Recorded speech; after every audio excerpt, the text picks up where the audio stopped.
Yeah. It can be video games. It can be politics. It can be YouTube. It can be Netflix. If you're always in your device in the virtual world and you're not present with your partner in the real world, it's going to cause problems. Some of the research that I'm doing right now, babe, around the neurobiology of attention, which is fascinating. A baby ladder step in device hygiene for me at the time was actually changing the color on my phone, pulling out all the color and just doing black and white. And it was wild how the change of not needing to be attached to my device, it changed the game. Conscious couples, business partners, and singles committed to attracting their dream partner. Welcome to the Conscious Couples podcast, where we share our life, love story, and combined relationship expertise to help you create and consistently cultivate the most magnificent, intimate relationship possible. Never again will you feel hopeless and alone in your intimate relationship challenges. Having accumulated thousands of hours coaching conscious couples and individuals all over the world, as well as starting and growing a global business together, Alan and I are here to guide you in all things relationships. Thank you again for tuning into the one place where it's not about you or me, it's about the we. Conscious couples and individuals, welcome back to the one and only Conscious Couples podcast for episode number 128. Is your partner addicted to their devices? Wowza. Okay, so quick disclaimer. Emilia and I it's Sunday, and we've had a hell of a day. It's Sunday evening. Emilia is nut nights. I want to go nut nights. But she's here, kind of. Yes. And we're going to make this work. I've been there, sweetheart. Internally, my insides are doing flips. So I'm also going to work through that during this episode. 100%. She's not feeling 100%. And I'm gonna carry Women this. are strong. Very strong. Women are strong. They go through a cycle a cycle. No man does. Yes. And we will do an episode at some point. I think that's probably a good idea. Yeah. Yeah, it couldn't be my idea because I obviously won't have anything at all to talk about other than how to support. Mm-hmm. But anyways, that's not what this episode's about. Okay, so not. Listeners, what's happening? Viewers, as always, we want to give a shout out to Next Level Podcast Solutions for producing this podcast and so many others. Thank you for spreading mental health, personal growth, personal development, self-improvement into the world. Quite frankly, that is what Emilia and I are trying to stand for because we believe that's going to change the world. Also, before we jump into this episode, sweetheart, ladies first, what is your intention? My intention in this episode is to help our listeners, viewers, our conscious couples, and conscious singles community understand what addictive patterns might be sneaking into their relationship and tearing it apart. Okay, perfect. So we had an event. Huge shout out to everyone who had come to that event. Yes. Many of my clients, many of my team members come to our events. It's awesome. And I get a lot of feedback. And the feedback that I got from this one, from two different people on two different occasions, they said that was the best event you've ever done. It's awesome. Shout out to Nicole and to Amy. Whoop. I asked them what in particular. Thank you so much. I appreciate it, but let's learn from it. Yeah. What in particular? And they said the topic itself was so relevant and so important. And that came down to devices. And so I have the slides up actually on my device, which is ironic for this episode because I'm quite addicted to this device. No, but so this is the slide that we had up right at the beginning. First, we had a big slide of humble pie. I did it myself. I thought it was kind of a good slide. Yeah. And what I meant by that slide was, listen, if you think devices are not affecting you, you are either a troglodyte and living in the 18th century without the internet, most likely not. Or a hippie. Or, yeah. Which, seriously, if you are, you probably aren't listening to us, so we're good. Because you're probably listening to this on a device or some sort of... My people. Yeah. Just kidding. So we are grateful for your use of your device right now. We're going to get into it. But the next slide after the humble pie slide says, 0 to 10, how much are devices impacting your relationship? So let's all eat some humble pie here and just have the conversation. And we have some stats that we thought were really quite scary. Because, babe, I've researched this over the years, and I know you did a project back in college during this. It was a whole thesis around social dysfunction and the breakdown of society. Okay, so How long ago was that, though? That was probably my sophomore year in college. What year? 2015, maybe. Okay. So 2015, it's now 2024. Almost so you're 10 looking years at ago. 9 years and ago. It's wild because the stats are even worse than what was projected at the time. And when I was researching it, I knew that. I knew that it was going to be worse than anyone could ever anticipate. Yeah. So the good news about this, and we said this at the event too, and I do want to make this clear. The cool part about this is that we got to have an event with people from all over the world. Right. One person was, shout out to Chris, he was in his garden. He showed us a snake. Yeah, that was awesome. We got to have a global group of people in a Zoom room, and we got to host an event, and we've met people from all over the world through these devices. Yeah. So I just want to give gratitude first, because you and I would not be able to do what we do in the world virtually if it wasn't for these devices. So 100%. It's not the devices that are the problem. Mm-hmm. It's the responsibility of the individuals using the devices. I always say tools in the hands of fools. An axe can either kill someone or build a house. Mm-hmm. And so the idea here is, let's go to the stats. In 2024, this was a slide that we had at the event, the average screen time for users aged 16 to 64 across all devices is more than 6 hours per day. It was 6 hours and 34 minutes to be exact. I rounded down to 6 hours just for the benefit of the doubt, and I crunched some numbers. 6 times 365, that means each year, so 6 hours a day for 365 days a year, that's 2,190 hours. When you divide that by a 16-hour day, it comes to 136 days. Mm-hmm. If you divide by 136 days by 30, which is months, it comes to almost 5 months of being on a device out of the year. So imagine a friend, a family member, yourself scrolling for 5 months out of a 12-month year. Mm-hmm. It's just gotten out of hand. Now, to my original point, I adore technology. I'm a computer engineer. I think technology can change the world. It has. You have Evolve Ventures. Technology is the name of your company. We believe in technology. So deeply. Yes. So the personal responsibility here is for you and your partner to sit down, and this is the whole point of this episode. Sit down with your partner and have the conversation. One of the people at the event shared, I was so addicted to the politics during COVID, and I was constantly checking Twitter over and over and over again, and I was addicted to it. And shout out to that person if you're listening. We'll keep it anonymous always, but he was vulnerable and humble enough to say, I had a problem, and it was affecting my relationship, and I've worked on it. And he's now not on any politics. He's not, he solved that problem. And I've spoken to his wife, and she said it's completely different than what it was. So it can be video games, it can be politics, it can be YouTube, it can be Netflix. If you're always in your device in the virtual world and you're not present with your partner in the real world, it's going to cause problems. Not only that, but the future is extraordinarily bright when it comes to all the technological advances that are really coming our way. I remember someone in the event had said, with AI, it's only going to get worse. And while I would somewhat agree with that sentiment, I would also disagree because of the fact that it's going to get better in so many ways for so many people. However, what's going to get worse is our inability, if we do not take responsibility of the fact that we are the users, not the slaves. Right. Yeah. If we don't take responsibility for the fact that that is within our control, then it will get worse. But it gets better if you take responsibility to say, I do have a problem when it comes to Twitter. I am addicted to scrolling through YouTube. I am addicted to doom scrolling when I know that I get super overwhelmed. Like when you have that come to moment that really helps you recognize the negative impact that technology devices are having on your relationship, you can be able to choose a little bit differently, or what's something that you could use or that you could partner with to build whatever you need in that moment. And here's what I find super interesting.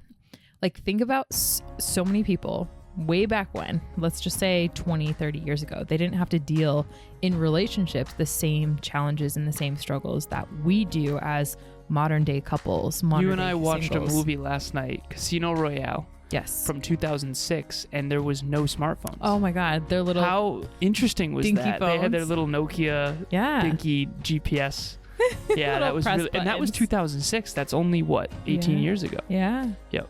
Yeah, so with that being said, one of the biggest themes that came through that everyone was nodding in the event was really a sentiment that I think echoes throughout a lot of relationships, where not a lot of us have had these conversations where we really sit down and check in what is this addiction when it comes to smartphones, when it comes to devices, how pervasive have they gotten in our household or in our relationship, and what do we need to do about that?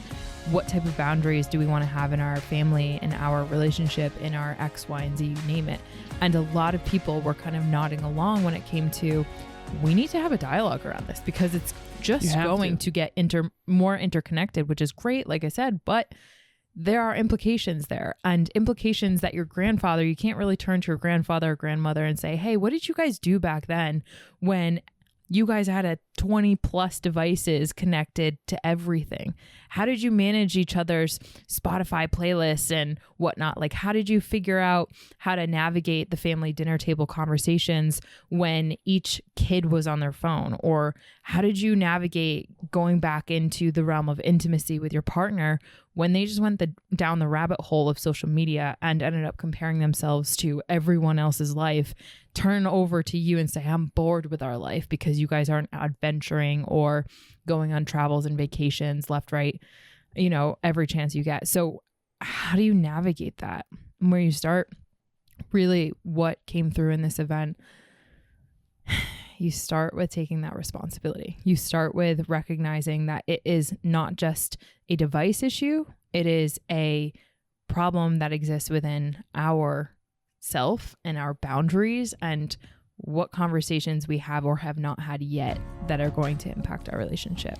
What's going on? This is Brandon and Hannah. We wanted to give a shout out to Alan and Emilia and their relationship talks. And going into relationship talks, I was under the impression that, my relationship didn't have any conflict or didn't have any problems.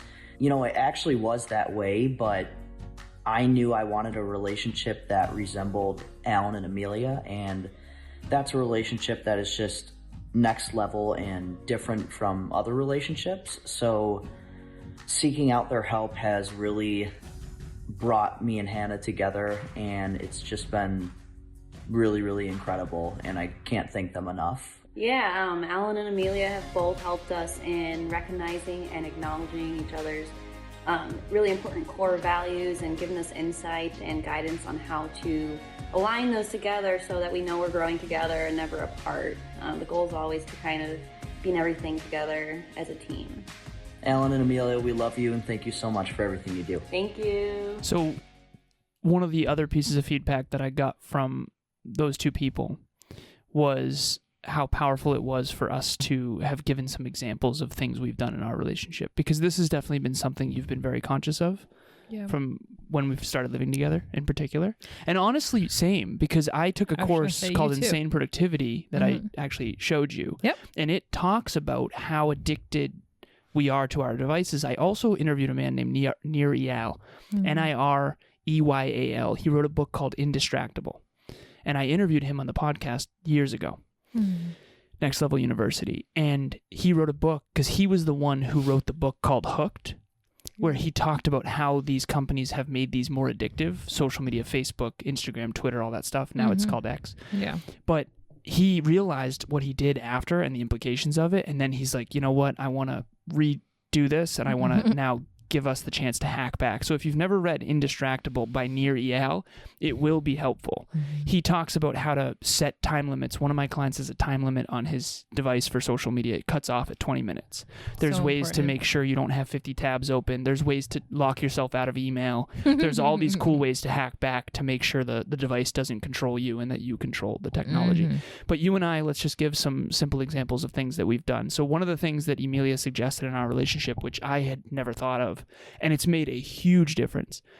We used to, so we've had a boundary in our life since we started living together where we don't have devices in the bedroom. Mm-hmm. Because I'm 1,000% transparent, I always want to be. Emilia's been tracking calories lately, and so she's been bringing her device, MyFitnessPal, to track her calories lately a little bit. But at the end of the day, it's not for social media or anything like that. Mm-hmm. So we had, for the longest time living together, no devices in the bedroom. But as soon as you walk out of the bedroom, first thing in the morning, we have this bar to the right of us with a bunch of plants on it and stuff, and we have a device charging station. Mm-hmm. The device charging station was right outside the bedroom. So naturally, I'd wake up in the morning, I'd go pick up my device, I'd grab my AirPods, and then I'd start my day. But I'd find myself in WhatsApp, email, social media, all these different things. Yes, it's work, but I didn't have any chance to journal or center up first thing in the morning. Mm-hmm. And for me, if I were to really check in with myself right now and take responsibility, for me, it's email. Yeah. I've opened my email today at least 10 times. At least 10 times. I wonder how many of those were consciously chosen as opposed to you mindlessly opening it. Because I would say 4 were consciously chosen, if that. Wow. And most of them were unconscious. And so you had a stat. Yeah, actually, that aligns with the stat of approximately every 12 minutes, someone is checking their phone or their device. And so we're in this constant feedback loop of needing to open up, check your phone. Check your phone for what? Like, and a lot of people don't really have a lot of notification hygiene. And so that stat is Can you actually explain right notification hygiene? Yeah. So notification hygiene is essentially anything from not having badge icons. So like on each little app icon, there's like a bright little 1 or 10,000 if it's your email. And that little bright one is engineered and designed on your screen to have you go and peck at it. Actually, vibration. Really, really interesting science underneath that. But yep, there's vibration, what we call haptics. There's also rings and dings, rings, and bangs, dings, and bongs. Bings and bongs. And I actually remember when, even before I met you, when I was kind of cleaning up my device hygiene at that time, it was so different. And this aligns right with some of the research that I'm doing right now, babe, around the neurobiology of attention, which is fascinating.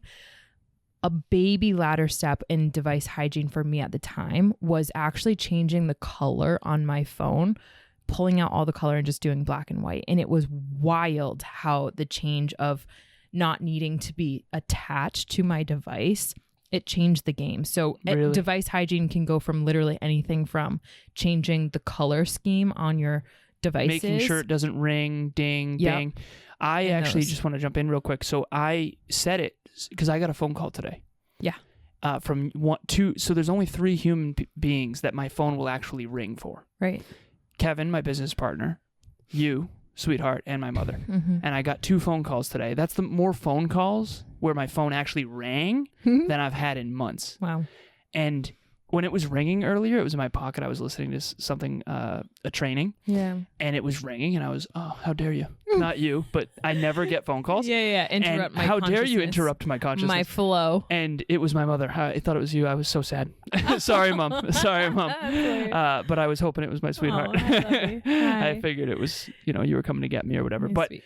So at the end of the day, we're going to do other episodes on this. Device hygiene is how do you make sure that your phone, laptop, Kindle, you name it, is not only charged in an area that allows you to have boundaries around it. So Emilia and I have home offices. We both work from home. We make sure that our home offices have our laptops and stuff, and we try to keep downstairs a work-free zone except for certain spots. Mm-hmm. But more in particular, where are you charging your devices? Yes. Because if you're charging your devices in your bedroom, because people say, well, my phone's my alarm. Right. We use the watch Definitely. or the Alexa. Yep. Because the phone, it's very difficult to not check email when you open it because it's so automatic. Mm-hmm. And then one more little trick too. What I've tried to do is put all the social media platforms on different pages that are farther in. So there's multiple swipes I have to do before I can get to those. So I don't let any badge notifications, I don't let any vibrations, I don't let any rings or dings or rings. I think I said rings twice, except for you, Kevin, and my mother. Which is huge because you're able to protect your consciousness. And what that does from, device to relationship, it allows you to be a lot more free from your consciousness always being pulled at whatever device, app, notification that you quote unquote need to go check right now. And so that allows a lot more quality time. But what I would also add in addition to that, that allows you to be way more presence focused when you and I are actually spending time in real life together, which a lot of relationships report that when you do actually spend quality time, people have this weird experience where you don't really know what to talk about, or you don't feel as though your partner's super present, or fill in the blank, right? There's this kind of itch to go check that device. And that's causing a really big problem when it comes to relationships. And so really thinking about what is your number one device that is your kryptonite, what is the foundational habit, i.e. where you're charging it, because it's got to return home at least, to the battery life when it does die, right? So what is that feedback loop that you're already engineered to have to go and put it back in to charge it up, to get that juice, get that itch? And then when are you spending time with your partner that is device free? Because that is something that their grandparents did not have to think about. And again, that allowed them to have a different level of relationship than, quite frankly, a lot of us are able to have access to now. So Emilia and I have been able to, because of technology, to create global communities. There's 5.44, last time I checked, 5.44 billion people online.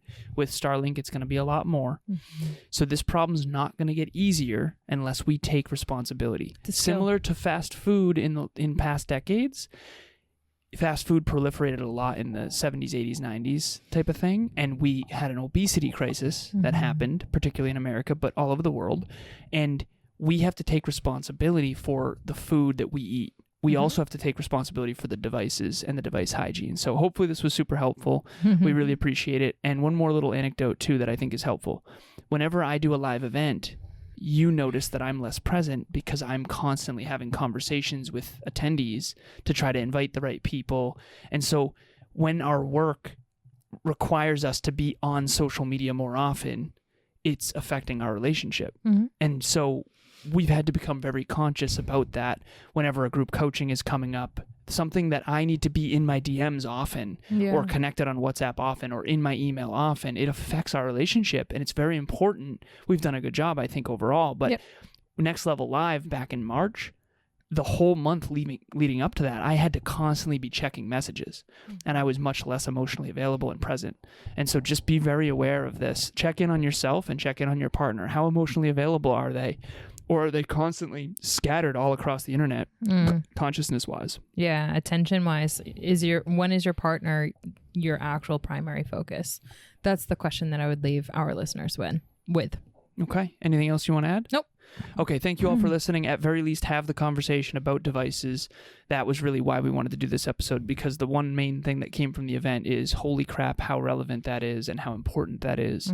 Because this is a problem human beings have never had to face prior to the last, basically, decade and a half. Facts. So thank you all for listening. We appreciate it. As you know, we also have Relationship Talks coaching if you want help with your device hygiene, if you are addicted to your device, and if you just want coaching on how to achieve your goals and dreams together and grow together, not apart. Please reach out. And the first one is free. The link will be in the show notes. As well, in the show notes, you'll see our 38th Relationship Talks event registration link. Please go ahead and click on that and register so that you can join us. That will be August 15th at 5 p.m. Eastern Standard Time, and we can't wait for you to join us. That one is actually going to be one of those foundational events that are going to be so important to our community. You probably have heard of the Conscious Couples 25 Love Languages, a worksheet that has flown off the handle and been quite the freebie giveaway that so many of our clients, so many people in the community have asked for. And why that matters is because we're going to get into all of that in this event. This event is going to be uncover and align your love language so that all of your love languages can be not only seen and uncovered by your partner, but you guys can align them so that your life is living more within what we call the love flow, the love train. If any of you want that digital asset, we have a worksheet that we created. This is the most successful asset we've ever created between Evolve Ventures, Next Level University, and the We. So it's obviously something that's been very, very helpful for people. Mm-hmm. Picture a worksheet with 25 conscious love languages, and each partner rates their level of importance from 0 to 10 to make sure that you and your partner aren't missing each other. Mm-hmm. If your partner has adventure at 10 and you have it at 2, you are in trouble, and you need to understand that so that you can plan more adventures. Mm-hmm. Okay. And that's really, really important. If you want that, just email Emilia or myself. The email will be in the show notes. Any parting things? No. All good. Mm-hmm. Okay. We made it. We did. Sunday night episode. Great job. Strong Was that a work, bit? sweetheart. My bad. We're shaking hands. My sweetheart, my love. I'm going to go nut Yeah, nuts we're now. going to bring Emilia for nap time after this. Thank you all so much for listening. We appreciate it. And as always, it's not about you or me. It's about The we. we. We'll talk to you next time. Bye, everyone. Thanks for joining us for another episode of the Conscious Couples podcast. We love connecting with the Conscious Couples community, so please make sure you follow us on Instagram. I am at Evolve with Emilia, and Alan is a Lazaros88. Also, if you or your partner resonated with this episode, leave us a review at the link in the show notes, and please share this with someone you love and care about. Until next time, remember, it's not about you or me. It's about The we.